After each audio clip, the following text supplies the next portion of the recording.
My name is Talia Merriweather. I am 29 years old, and I live in the small coach house behind my parents' old townhouse in Beacon Hill, Boston. I thought I was doing the right thing, saving up to buy my own place while covering $1,600 each month toward their mortgage, an arrangement I had kept for many years. Then Chase, my younger brother, came back. The chaos entered the house before he even stepped inside. Debts, partying, losses on betting apps, spending that felt like a black hole swallowing everything. And suddenly, that responsibility became mine. We're family, Talia. We have to help each other, my mother whispered, her hands twisting together as if hiding some quiet fear. My father was different. His eyes turned red under the kitchen lights. His voice so deep the room felt like it trembled. If you don't help him, then get out of this house. And don't come back. That sentence was as cold as a Boston January wind. I packed my things that very night. No crying. No begging. Just a painful clarity. I had been taken advantage of for far too long. 3 weeks later, my mother called me, panic in her voice, asking why the mortgage for this month hadn't been paid. And my answer silenced everything. Before I tell you what happened after that moment, tell me where you're watching this video from. I always read those comments. And if you've ever been seen as the one who must carry everything, hit like and subscribe so I can share more meaningful and powerful stories with you. Now, let's go back to the moment when everything in my family first began to crack. I moved into Ariana Sloan's small apartment in South Boston, a space just big enough for 2 people, with white-painted brick walls and old windows looking down onto rain-soaked streets. The next morning when I woke up, I lay still for a long time, listening to the distant rumble of the MBTA trains. For the first time in many years, no one calling me from the kitchen, no one knocking on the coach house door asking, "Can you help with this?" Part of me felt lighter. Another part felt strangely hollow. I told myself, maybe the worst is finally over. But then strange things started happening. That afternoon, when I came home from work, Ariana handed me a stack of new mail. "More forwarded mail from your old address," she said. I flipped through them. A few ads, a water bill, then a thick cream-colored envelope stamped with Massachusetts Financial Trust Account Notice. My heart stopped for a beat. I had never opened an account there. I set it aside, but the uneasy feeling clung to me. That night, an email appeared on my phone. "Unusual. Activity detected. Please verify." My name sat right there in the subject line. But it wasn't from the bank I used. Before I could think further, my phone buzzed. A message from Chase. "Talia, you've messed up the entire family. Mom is crying." Not a single word asking if I was okay. Not a single admission of fault. Just dumping everything on me like always. The next day, I tried to focus on work at Beacon and Company. We had an upcoming pitch for a major brand, and this could be the opportunity that pushed my career forward. But every time I opened my laptop, the image of that envelope flashed in my mind. I began connecting the dots. Chase once asked for my social security number to fill out an online form for Mom. Then those strange letters that used to show up at the coach house, I assumed they were postal errors. Mom always avoided eye contact whenever I asked about finances. Now everything suddenly formed a chilling shape. Someone was using my identity. A shiver crawled up my spine. That evening, Ariana and I were clearing the dinner table when a soft click echoed from the mailbox under the stairs. Ariana ran down, then came back with a thin, sealed envelope this time, with the red seal of the Commonwealth Bank of Boston. On the front was the word, "Reday. Verification required suspicious transactions." My hands went cold. My throat tightened until I couldn't swallow. I hadn't even opened it when a terrifying thought flashed through my mind. Maybe leaving the Merriweather house wasn't the only thing I needed to escape. I grew up in an old brick house in Beacon Hill, where the wooden floors creaked each time winter swept in. In my memories, There were always two parallel images. Me trying to do everything right, and Chase forgiven for everything. Once, when Chase was in 8th grade, he stole a bottle of wine from our cellar, and the principal called us in. I remember sitting on the cold wooden chair in the principal's office, listening to my parents say, "Maybe Talia made him misunderstand." I froze. No one asked whether I had done anything. That was the day I learned my first lesson. My name was the one they used whenever a mistake needed to be covered. When I was 17, Dad promised to buy me a set of paintbrushes so I could prepare my art school application. But that same week, Chase wanted a pair of basketball shoes so he wouldn't be left out. In the end, I received a cheap supermarket brush set, and he got the $200 sneakers. I didn't cry. I stayed silent. And sometimes, silence is exactly what convinces people you can endure more. When I was in college, I saved a small amount from my part-time job at a cafe. One day, Mom told me, "Your dad needs to pay for the roof repair. Lend us the money for now. He'll pay it back." He never did. I had grown used to being the most responsible one in the house. But I didn't know that favoritism would eventually become the thing that swallowed my future whole. My job at Beacon & Company was the place I thought I could breathe. A modern office with glass panels overlooking the Charles River, where white sailboats drifted by as if leaving something behind. I was assigned to lead a major campaign for a national brand, the chance to prove I deserved the position of senior account strategist. But the more I tried to focus, the more my mind returned to the strange emails, the suspicious envelopes, and Chase's line, "You've messed up the entire family." The Talia at work was calm, organized, and someone who controlled what she could. But the Talia at home was never allowed to be herself. One late afternoon, I sat at my desk, the Boston sunset painting the buildings in a tired shade of gold. I flipped through memories, trying to find where this whole thing began. I remembered one time Chase borrowed my laptop to log into Spotify, but the browser history showed it had opened a banking site. When I asked him, he laughed. "Must've clicked wrong. You're too uptight." Another time, Mom called asking for my social security card number because she needed it to fill out insurance papers for Dad. I didn't think twice, but now that question made my skin crawl.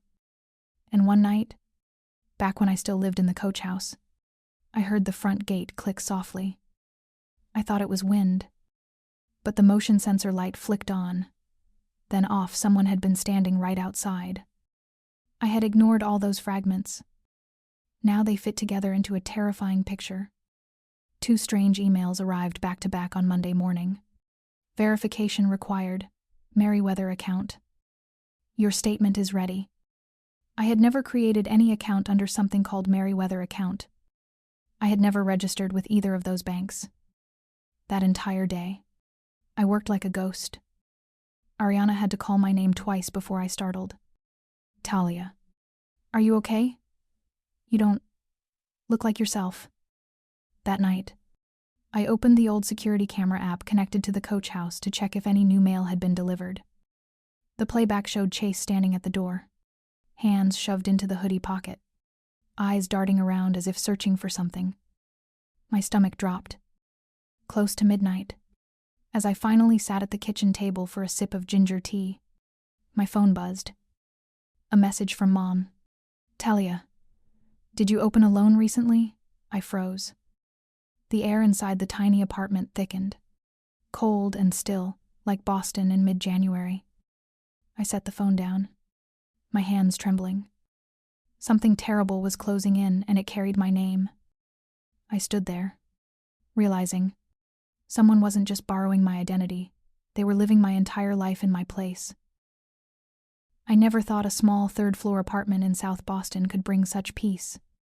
The warm yellow light cast against the old brick walls, the scent of cinnamon from the candle Ariana placed by the window, the heater clicking on and off, all of it created a quiet I hadn't felt in years. And in that quiet, the memories I had buried began to rise. One night, as I was washing dishes after dinner, I suddenly realized I was smiling. A small, thin smile, as if my body had just remembered what relief felt like. But immediately after, something heavy tugged at my chest. That lightness wasn't happiness, it was simply the absence of the house that forced me to brace myself every day. And without the bracing, I could finally see the emotional bruises I had lived with for so many years. On Ariana's tiny dining table lay a navy blue patterned cloth, something that reminded me of the tablecloth my mother used to put out every evening. I remembered those dinners. A table with 6 seats. But only one person who truly mattered. Chase. He told a story from school. My parents leaned toward him. He bragged about a bad grade but said, "The teacher was unfair?" Mom patted his shoulder and called out, "It's okay, my boy, as long as you tried." And me? I spoke only when someone asked, and sometimes, even when I began to speak, someone would cut me off. Once, I started sharing that I'd been selected for the school's poster design team. Halfway through my first sentence, Mom turned to Chase. "Remember to bring your jacket tomorrow. Sweetie, it's going to be cold." My story fell to the floor like a dropped spoon no one bothered to pick up. Some hurts don't come from what people say, but from what they never think to say to you. When I moved out, I thought I was escaping chaos. But the longer I sat in that small South Boston kitchen, the more I understood. I had escaped invisibility. For years, I stayed quiet because I thought that's what adults did. But in truth, I stayed quiet because even if I spoke, no one listened. And then I realized a painful truth so undeniable it almost hurt to breathe. In the Merriweather family, I was never a daughter. I was a solution. A solution for Bill's. A solution for Chase's mistakes. A solution for the unfairness they refused to confront. I inhaled slowly, feeling a faint burn in my chest as if my body was taking its first breath without carrying someone else's weight. I thought, I didn't leave my family. I only left a place that couldn't see me. Ariana noticed the moment I came back into the living room, my eyes still a little red. She handed me a mug of hot cocoa. I didn't ask questions, and just said, "Talia, you don't have to be strong every minute." Those simple words made my throat tighten. No one in the Merriweather house had ever said that to me. I was about to respond when my phone vibrated. Caller ID. "Mom." I hesitated for a few seconds, then picked up. Her voice trembled slightly, like someone trying to hold themselves together. "Talia, your father wants to see you. Tonight." I gripped the phone, a chill running down my spine. A request that felt like an order. No explanation. No asking if I was okay. I thought everything would stay in the realm of old pain, but that night, everything was about to explode in a way I never imagined. If you're still listening up to this point, comment the number 1, so I can send you my heartfelt thanks. Let's continue the story. Beacon Hill was dark and damp, as if the entire red brick neighborhood could sense what was coming. I stood in front of my parents' townhouse, the place that used to smell like Mom's apple pie every Sunday night, and felt my skin grow cold despite my thick coat. The door opened, not with a familiar smile, but with my father's face pulled tight like a strained violin string. "Talia." His voice was so flat I couldn't detect a single emotion in it. Mom stood behind him, her fingers twisting a beige wool scarf. "And Chase?" He sat in the living room, feet propped up on the table as if this was a meeting where I needed to explain myself, not him. The home that once felt warm suddenly felt terrifyingly cold. We hadn't even sat down when Dad spoke. "You've thrown this family into chaos, Talia." I opened my mouth. "Dad, But he lifted a hand, stopping me. "You walked out, and then you stopped paying the mortgage. Your mother cried from the stress. Chase lost his direction. All because of you." I felt dizzy. "Because of me?" Mom added, her voice trembling, though not out of sadness. "If you were still here, maybe Chase wouldn't have gone this far." I turned to Chase. He shrugged, lips curling into an irritating smirk. You left. You messed everything up. Now you're back blaming who? His words were light as air, but they cut like a blade. Some conversations aren't meant to find solutions, but to decide who gets thrown to the bottom. Dad opened a drawer and pulled out a stack of papers. He placed them on the table with a sharp thud that echoed through the silent room. Chase owes $11,000. Dad said. You will pay it. I froze. 11,000? Dad, you must be joking. I've been paying the mortgage for. You have a stable job. He interrupted. Chase is going through a difficult period. A difficult period? I let out a short, unbelieving laugh. He opened a credit card under my name without permission. He stopped. His voice was like a blade slammed onto the table. Don't bring up old matters just to avoid responsibility. Old? A credit card opened with my social security number was now an old matter? Chase crossed his arms, head tilting. You have money. You can pay. Why make this a big deal? Mom placed a hand on my shoulder, gentle like a velvet trap. Talia, family sacrifices for one another. Chase only needs you to give a little. A little? My entire life had been giving a little. The air thickened, pressing into my chest until breathing felt impossible. I didn't remember deciding to stand up, but suddenly I was on my feet. My chest burned, and my head felt light, as if someone had flipped a switch. Since I was a kid, I said, my voice sounding like it belonged to someone else. I've always been the responsible one. I took the blame for Chase. I gave up opportunities. I worked extra shifts, saved money, and paid the family's bills. Every time I said, I'm tired, everyone told me to try harder. I looked at each face familiar, yet utterly foreign. At what point did I become this family's walking wallet? Dad slammed the table. Don't you dare talk to me like that. I didn't flinch. Not anymore. I'm not being disrespectful. I'm just saying the truth you all refuse to face. Dad pointed straight at me, his eyes like ice. If you don't pay, you are no longer part of this family. Get out. Don't come back. I heard Mom exhale sharply. Chase smiled a victory smile. In that moment, I understood. They didn't want a daughter. They wanted someone to carry their consequences. Chase stood, stepping close. His breath smelled of mint and vape. You think you're better than us, he whispered, loud enough that our parents wouldn't hear. Without this house, you're nothing. I looked straight into his eyes, and in that split second, I saw something I had never realized. The contempt wasn't new. It had been there for years. I was simply too kind to see it. I turned and walked toward the door. No apology. No goodbye. No looking back. I left that house, and for the first time in my life, there was no one important enough to make me return. I stepped into the small South Boston apartment, with my legs still trembling, a reflex my body couldn't hide. The warm kitchen light spilled across the tile floor, soft and yellow, but I felt cold, as if I had been standing in the rain all night.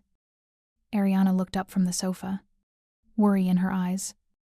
Talia, are you okay? I slipped off my coat, set it on the table, and tried to smile. I'm fine. Just tired. But I knew Ariana noticed the slight shake in my hands. My body was always more honest than I was.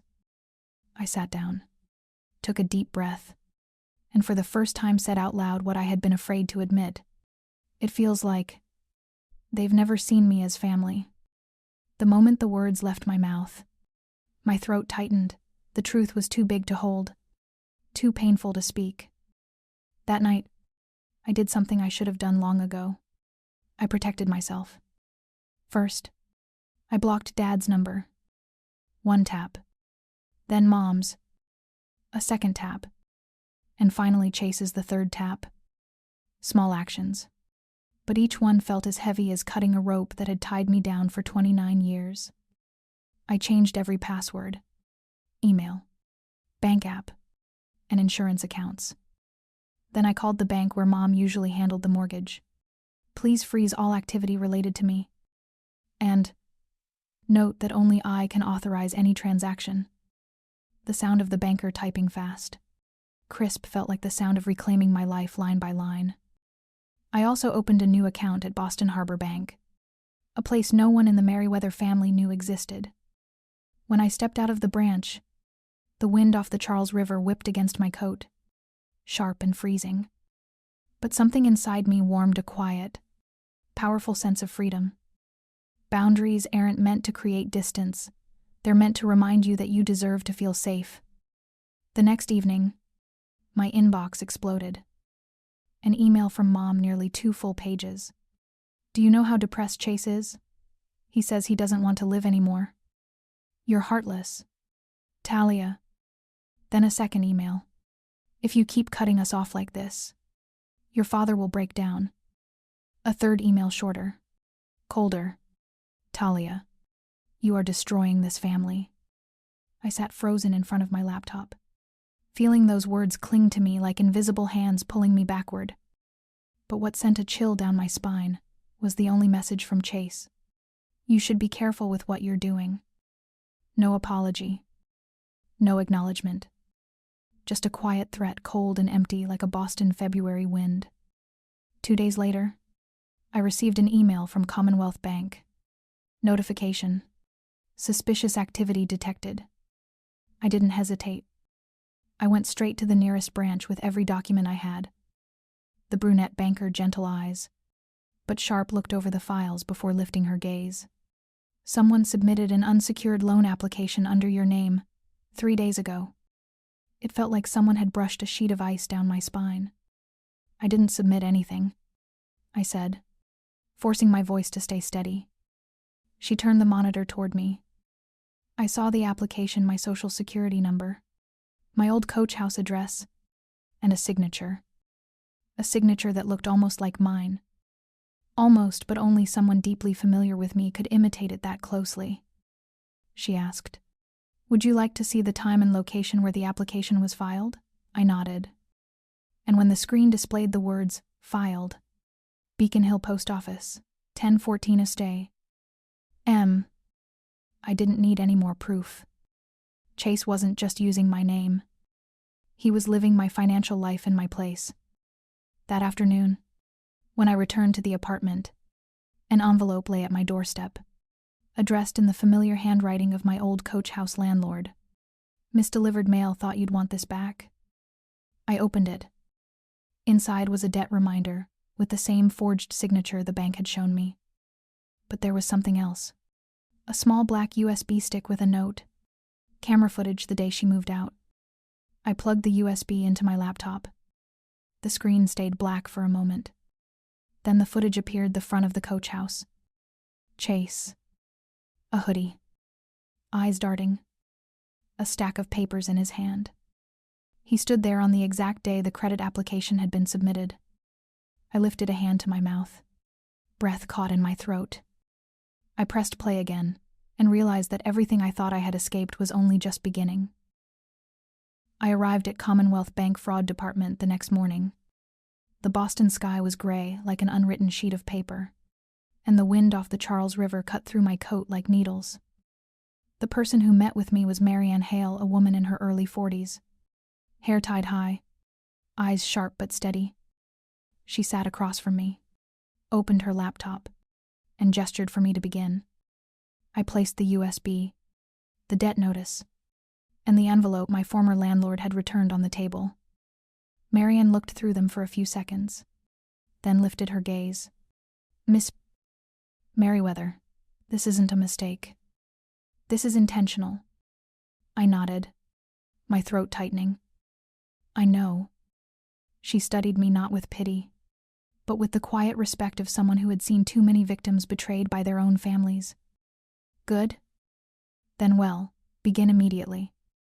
Her voice was calm, but I could feel the weight of the situation in every word. By noon, The first email had been sent to every member of the Merriweather family. I didn't see its contents, but I knew they did. Barely 10 minutes later, the domino effect began. Chase received the first email. I could imagine his face, that familiar confidence cracking for the very first time. Then my father. Reputation was what he valued most. And an email from the fraud department? That was something he would never tolerate. My phone vibrated nonstop. Not with calls, with fractured, frantic emails. Talia, what are you doing? You've embarrassed me with the bank. Things will get worse if you keep going. Mom was different. She didn't blame. She begged. Talia, Chase is panicking. He locked himself in his room all morning. I'm scared. Instead of sympathy, I felt nothing. The truth doesn't destroy a family. It simply reveals who never was one. That afternoon, Chase called. I stared at the screen for 10 seconds before answering. His voice shook, but not with remorse. What the hell are you doing? You told the bank. And now everything's blowing up. I let out a slow breath. Chase, you used my name. You forged my signature. You don't blame me. His voice cracked, half anger, half fear. You always think you're so righteous. You went to them to ruin my life? Ruin your life? I almost laughed, but my lips only pressed together.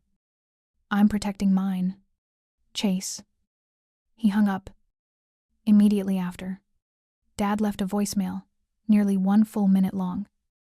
His voice was low, stern, and dripping with authority.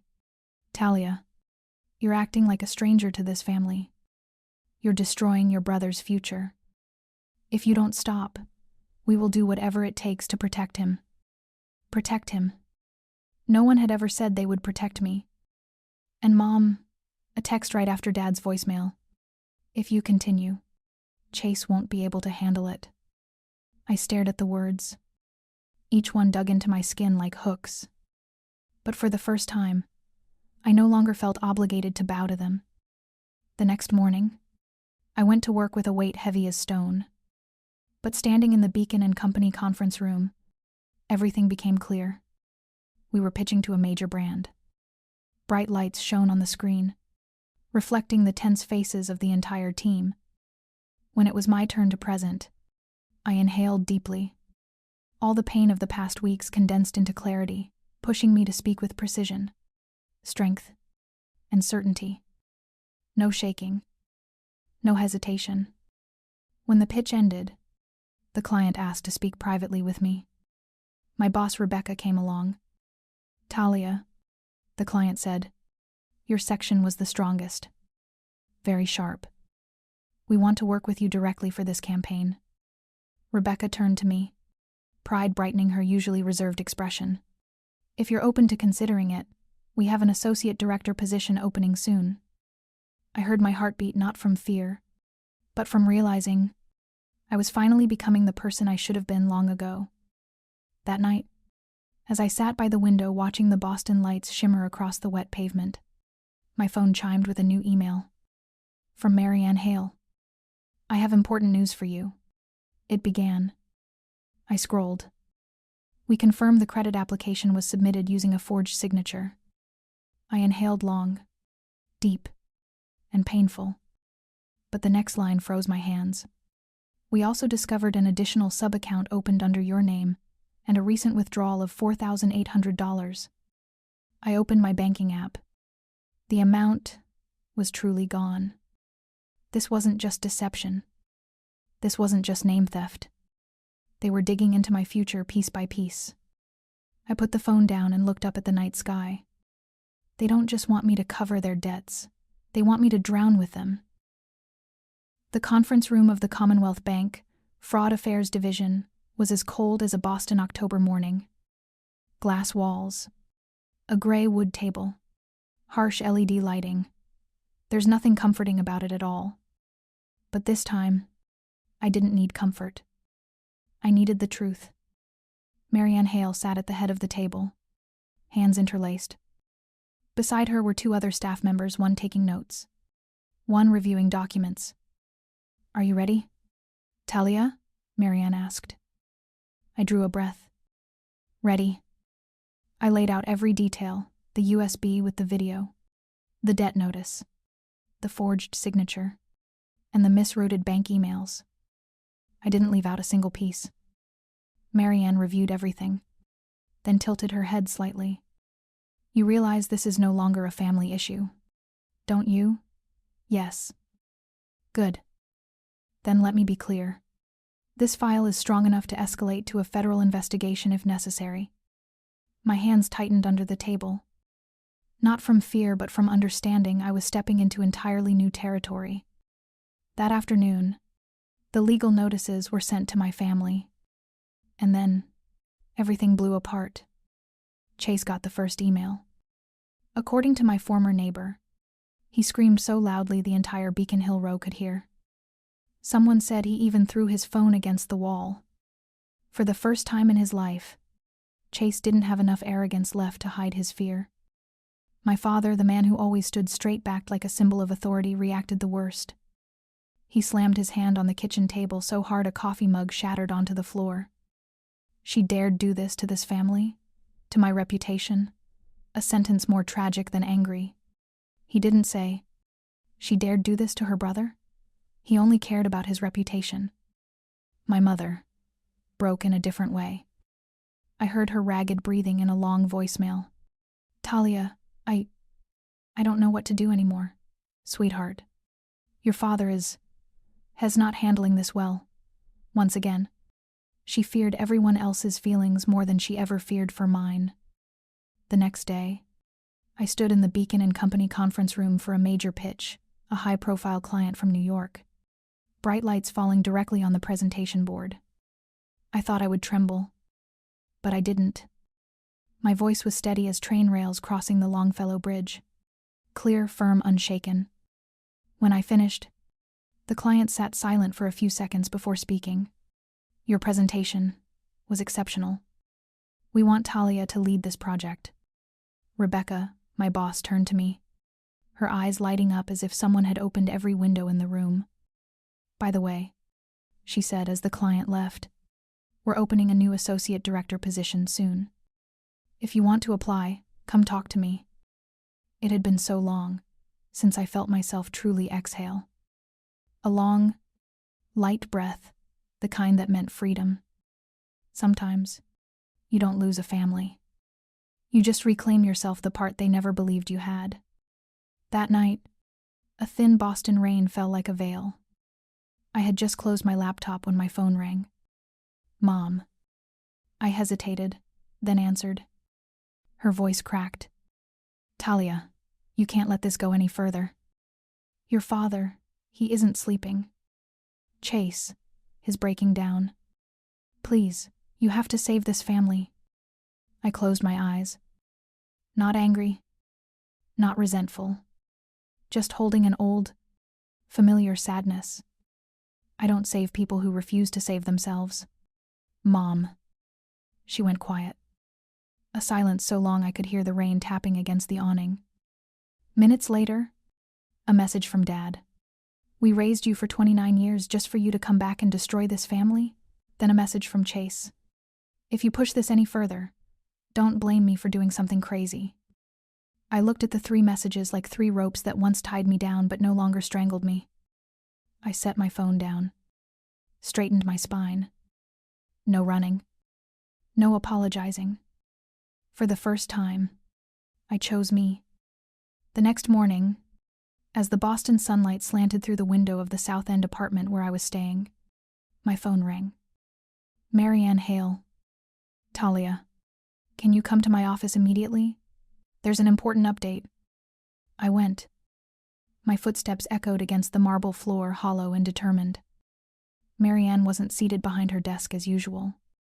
She was standing, a large envelope waiting in front of her. "You'll want to see this." I opened the envelope. Inside were 3 documents. Confirmation of the forged signature, a 100% match to Chase's handwriting. A camera extract comparison photo. Chase is standing at the exact credit submission mailbox on filing day. and a notice. Merriweather family assets will be temporarily frozen, pending a fraud investigation. I looked up. Marianne, what does this mean? She met my eyes directly. No hesitation. It means the power is no longer on their side. I gripped the envelope. Warmth spreading through my hands, not fear, but strength. For the first time in my life, they're not pulling me into the dark. I'm the one turning on the light. I left the Commonwealth Bank building just as Boston was shifting into evening. The last light stretched across the pavement like a thin sheet of gold. In my hand was the envelope containing all the evidence, but this time, it no longer felt heavy. I stood on the stone steps and took a deep breath. Not victory. Relief. The wind from the Charles swept past, carrying its familiar chill. The city hadn't changed. Only I had. My phone rang as I walked toward the train station. Mom. I hesitated for a few seconds, then answered. Her voice was tired, slow, and stripped of accusation. Talia, I just wanted to say, I hope you're happy. Even if it's not here. I leaned against a lamppost, watching the cars blur by in faint streaks of light. I hope you find peace too, I said. No long explanations. No justifications. Just a farewell neither of us had to say out loud. We both understood. Some distances cannot be saved. The South End apartment opened to warm yellow light. The scent of orange blossom tea lingered from the mug Ariana left on the table. The quiet here wasn't like the silence in the Merriweather house, not tense, not suffocating. Just peaceful. I sat by the window. Outside, the red brick rooftops of the neighborhood glowed in the soft tint of sunset. No angry footsteps. No accusatory emails. No fear of being tethered to a family unwilling to face the truth. For the first time in years, I could hear my own breathing clearly. I placed the investigation envelope on the table. I knew what it held. Pain, betrayal, and freedom. But I didn't open it. I folded it neatly and put it away in a drawer. Not to forget, but to close the chapter. I once believed family love meant enduring. Today, I understand. Self-respect doesn't come from endless sacrifice. It comes from the moment you dare to say no to what hurts you. Outside, Boston lit up. Every glowing window was someone's story, and I was beginning mine. For the first time, not written by someone else. If you're still here, thank you, sincerely. Because sometimes, all we need is someone to remind us. You are not obligated to carry a family that refuses to grow up. You deserve peace even if you have to walk away to get it. Like and subscribe so I can keep bringing you more meaningful and powerful stories in life. See you in the next video.